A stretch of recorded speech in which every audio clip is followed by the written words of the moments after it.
Bonjour, donc je me présente Florence Cardozo. Nous souhaiterions vous présenter le coteau d'essence. Qu'est-ce que le coteau d'essence? Je souhaiterais avant tout remercier Lauriane Cardozo, Nathan Benali, Nathan Brett ainsi que Vincent Gros pour avoir participé et œuvré afin de mettre en ligne et créer cet événement du webinaire. Aujourd'hui, donc, qu'est-ce que le coteau d'essence? Avant de commencer, j'aimerais vous présenter deux pourcentages, 40% et 2%. Qu'est-ce que c'est? Vous voyez, 40% et 2%. Voilà. En fait, 40%, en 1960, nous étions, les agriculteurs représentaient 40% de la population active. Aujourd'hui, ils ne représentent que 2%. Vous vous rendez bien compte qu'il y a une profonde transformation de nos campagnes. Alors si je reviens un peu sur mon expérience, nous nous sommes installés en 1996 avec mon époux Paul Cardozo dans un petit vignoble. On a repris l'exploitation familiale de mes parents. Nous avions choisi cette activité passion pour les rencontres et les partages que cette activité pouvait nous offrir. Alors les premières années, effectivement, ça a été extrêmement agréable. Il y avait beaucoup de rencontres, d'échanges, de partages. Et en fait, on était vraiment dans ce que nous souhaitions vivre. Malheureusement, au fur et à mesure des années, notre activité s'est transformée et nous avons été de plus en plus isolés.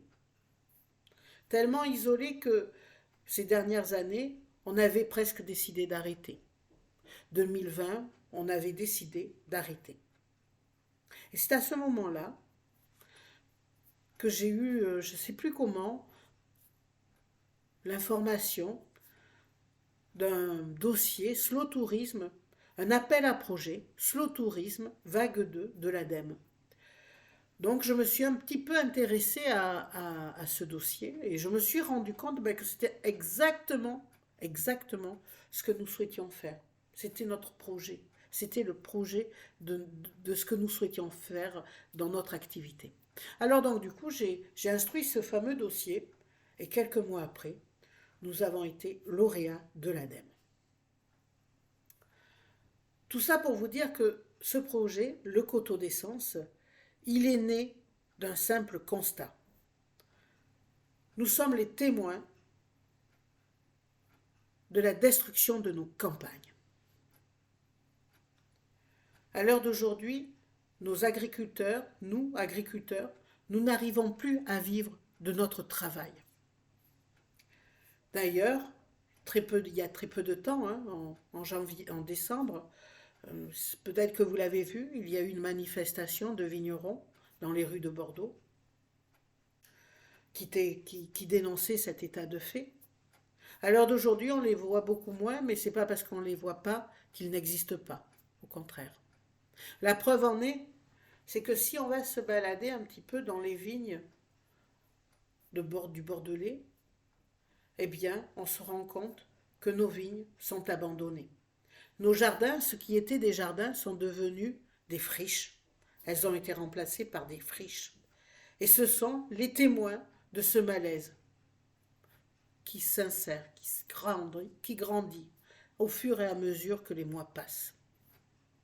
Enfin, nous sommes là et nous constatons que nous sommes en train de perdre des savoir-faire locaux. Les savoir-faire locaux, c'est quand même tout un pan de nos histoires, de notre histoire, avec un grand H, eh bien, sont en train de disparaître. Il n'y a plus de transmission. Et vous savez, l'histoire, quand notre histoire disparaît, eh bien, c'est fragiliser aussi notre avenir. Alors voilà, face à ce constat, nous refusons de continuer comme ça. La solution, c'est d'une part, créer un projet collectif, se mobiliser. Alors en premier lieu, nous allons refuser de catégoriser les gens. Nous allons refuser de cloisonner les gens tels qu'ils sont à l'heure d'aujourd'hui. Effectivement, soit on est commerçant, soit on est artisan, soit on est entrepreneur, soit on est agriculteur. Et même si on est agriculteur, soit on est maraîcher, soit on est vigneron. Et si même on est vigneron, eh ben, soit on est bordelais, ou on est de l'entre-deux-mer, ou on est de Castillon. En fait, on est tellement cloisonné qu'il n'y a plus de passerelle entre nous. On ne peut plus communiquer entre nous, on ne peut plus avoir de projet collectif. De la même façon, nous allons créer de la valeur, des ressources, mais il faut absolument tendre à la neutralité carbone. La société de masse, la société de consommation que nous connaissons n'a plus le droit d'exister. Nous devons absolument nous mobiliser, organiser pour la remplacer. Nous devons imaginer de nouvelles façons de créer de la ressource sans produire des gaz à effet de serre à outrance. Alors voilà, dans ces deux piliers, voilà le coteau d'essence, ce que c'est. Je viens de vous le résumer. C'est une nouvelle manière de vivre ensemble. C'est créer une nouvelle manière de travailler ensemble, de vivre ensemble. Voilà ce que c'est que le coteau d'essence. L'avantage, les avantages, quels seraient les avantages si nous arrivions à nous organiser tous ensemble?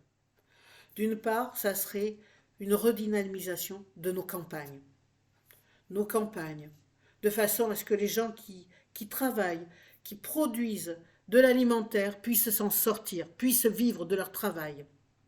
Ça serait aussi la possibilité de créer ou d'entretenir, de re-entretenir nos jolis territoires, afin que quand on souhaite aller se balader, s'aérer, eh bien on puisse se balader dans nos jolis villages. Et enfin, c'est aussi recréer de la transmission pour maintenir nos savoir-faire. Le deuxième axe, ça va être la société rurale inclusive. Actuellement, nous en parlons énormément. Et nous, le Coteau d'Essence, en ayant nos partenaires de plusieurs horizons, ça nous permettra de créer des événements, de créer du voisinage, de créer des liens. Enfin,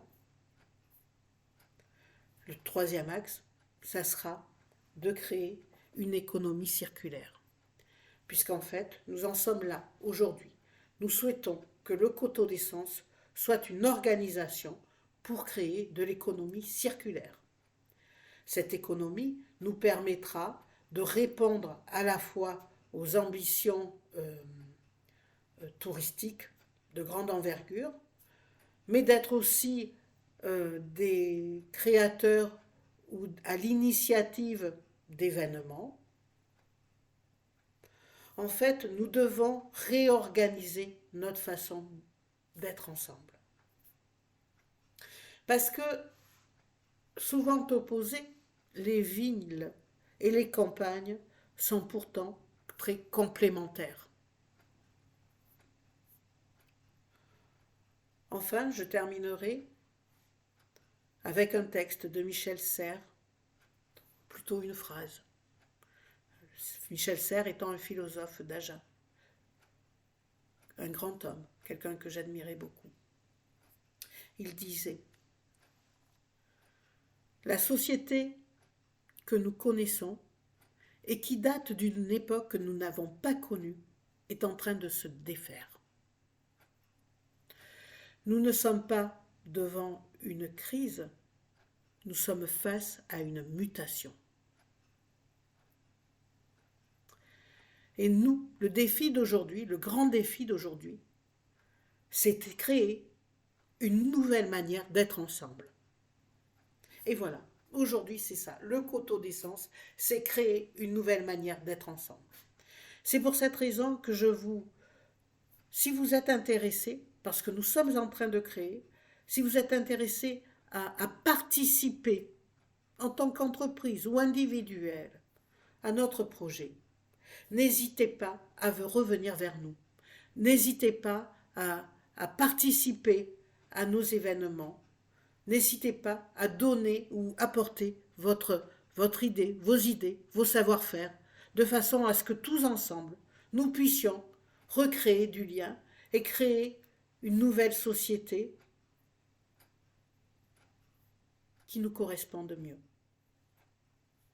Je vous remercie pour votre attention, en espérant que bientôt nous puissions nous rencontrer. Merci.